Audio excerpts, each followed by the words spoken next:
반갑습니다. 한바닥 한국사입니다. 오늘 한바닥에 정리할 내용은 17강 고려 정기의 대외 관계에 대해서 한바닥에 정리해 보도록 하겠습니다. 미래엔 교과서를 기준으로 했을 경우에 40쪽에서 41쪽에 해당되는 내용이 되겠습니다. 그래서 42쪽이 한 주제로 되어 있는데 42쪽 같은 경우에는 문벌귀족과 관련된 내용이라서 이 부분은 다음 시간에 따로 그렇게 정리하도록 하고, 오늘은 대외관계에 대해서만 살펴보도록 하겠습니다. 지금 앞에 정리된 바와 같이 고려를 살펴볼 때는 제일 중요한 것이 바로 고려 지배층의 변천 과정이라고 했습니다. 그래서 10에서 11세기 때 호족, 12세기 때 문벌귀족, 13세기 때 무신, 약간의 차이는 있겠지만 13세기 말에서 14세기 중반 건문세족, 그리고 14세기 말에 신진사대부가 집권을 하게 됩니다. 이와 맞물려서 대외관계에 있어서도 변화가 생기게 되는데, 10에서 11세기 호족이 집권하던 시기에 거란족이 침략을 하게 됩니다. 그리고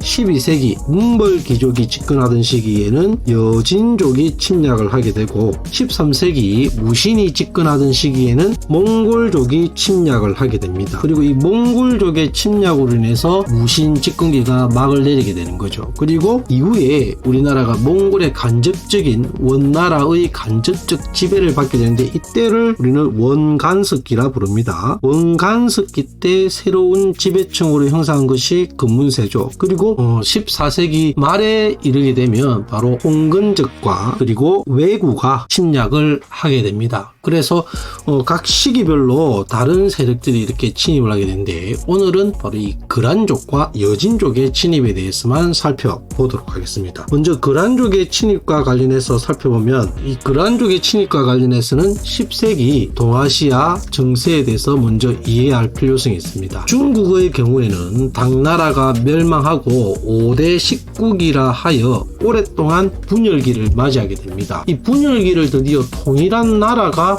어디냐? 송이라는 나라가 통일을 하게 됩니다. 이 송이라는 나라가 통일하게 되는데, 이 송나라는 대표적으로 송나라 하면 떠올리는 정책이 바로 문치주의라는 정책을 실시했다는 겁니다. 문으로서 나라를 다스렸다는 소리죠. 그러다 보니 국방력이 약화되게 됩니다. 반대로 이 송나라 동쪽, 우리나라 북방 쪽이 되겠죠. 여기에서는 거란족이 새롭게 성장을 하게 됩니다. 그리고 나중에는 요라는 나라까지 세우게 되는데, 이 거란족이 계속해서 영토를 넓혀 나가면서 이 송과 관계가 좋지 못합니다. 계속해서 이 거란이 송을 영토적으로 압박을 했던 거죠.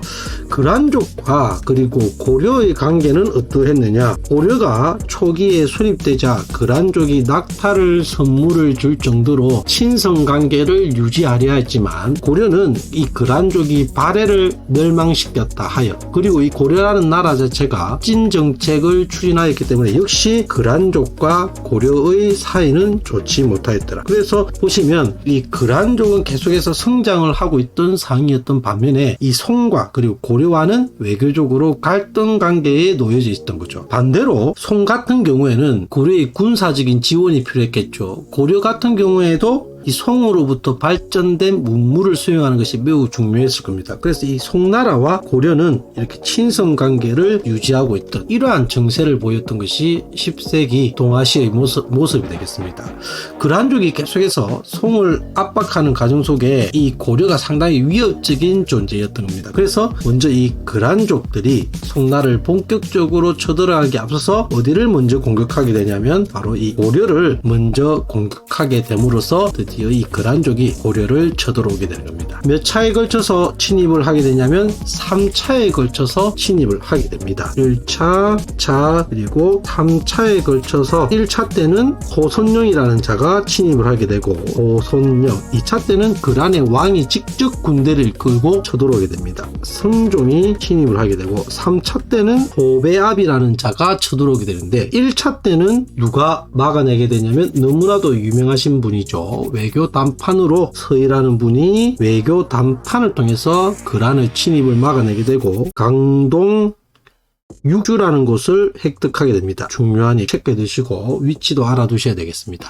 2차 때는 1차 때 이 거란의 침입을 막아냈지만 약속했던 사항이 있습니다. 이 송과의 관계를 끊겠다. 그리고 고려의 왕이 거란에 들어가서 인사를 드리겠다. 이런 약속을 하게 되었던 거죠. 근데 이 약속을 지키지 않습니다. 그러자 강조의 정변을 계기로 거란이 다시금 침입을 하게 되는데 이게 바로 2차 침입이 되겠습니다. 이때 누가 활약을 하게 되냐면 양규라는 분이 활약을 해서 2차 침입을 막아나게 되는데 이때 대표적인 전투가 이주 전투가 되겠습니다. 역시 이때도 약속을 하게 됩니다. 송과의 관계를 끊겠다. 그리고 입조, 이때 그 고려의 왕이 현종인데 역시 들어가서 인사를 드리겠다. 이걸 입조라 부르는데 이 약속과 그리고 강동육주를 돌려주겠다. 이러한 약속을 하고 거란군이 다시 돌아갔던 거죠. 근데 역시 이 약속을 지키지 않자 3차 침입이 이루어지게 되고 이 3차 때 소배합이 쳐들어오게 되는데 이때 누가 막아냈냐? 너무나도 유명하신 분이죠. 바로 강감찬이라는 분이 크게 승리했다 해서 대첩이라 부르는 거죠. 이를 막아냄으로써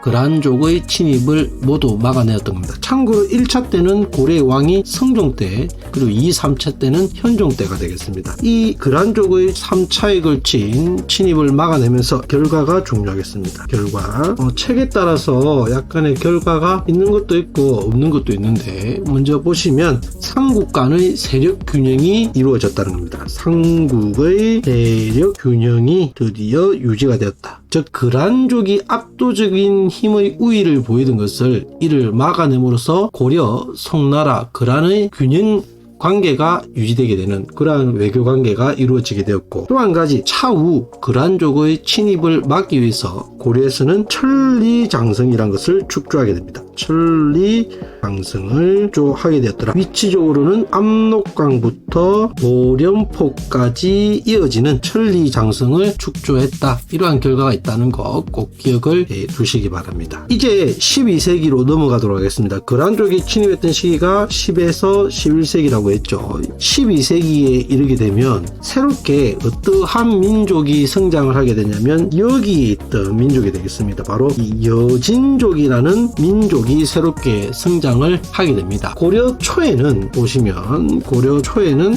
아버지의 국가라 하면서 고려에게 보공관계를 유지했던 그런 나라가 되겠습니다. 보공관계를 유지를 하면서 고려를 부모의 나라로 섬겼던 그런 나라가 되겠죠. 그러다가 12세기에 이르게 되면 이 여진족이 급격하게 성장을 하게 됩니다. 특히 완엠부라는 부족인데 이 부족이 여진족을 통합하게 됩니다. 여진족을 통합하게 되고 이후 힘이 계속해서 강성화되었던 거죠. 그러면서 이 고려의 국경선인 천리장성을 넘고 약탈을 하면서 고려와의 충돌이 빈번해지게 됩니다. 고려와의 충돌이 빈번해지자 이를 해결하기 위해서 드디어 고려에서 윤간이라는 분이, 이 부분 중요하겠습니다. 윤간이라는 분이 바로 특수부대를 조직하게 되는데 그게 바로 별무반이라는 부대를 창설하게 됩니다. 별무반을 조직하게 되고 이 별무반의 성과로 드디어 동쪽,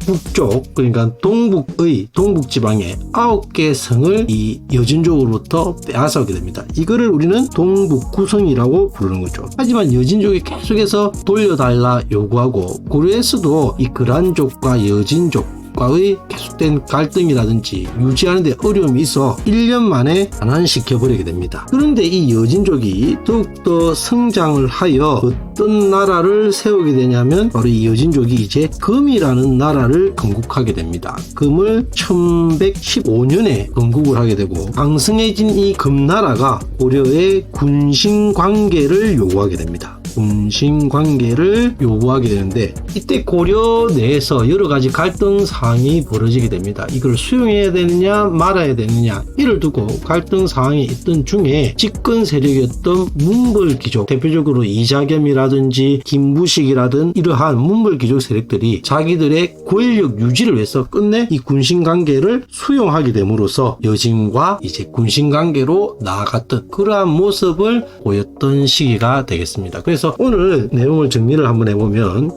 크게 고려 전기에 있어서는 거란족과 여진족의 침입이 있었더라. 거란족의 침입은 3차에 걸쳐서 침입이 있었고 그에 따른 결과 체크를 해두시면 좋을 것 같습니다. 이후 12세기 때 이르게 되면 여진족이 성장을 해서 점점 더 크게 성장을 하여 금나라를 건국하게 되고 끝내 군신관계를 요구하자 수용할 수 없는 그러한 상황으로 나아갔더라. 자, 오늘은 여기까지 하도록 하겠습니다. 다들 수고하셨습니다.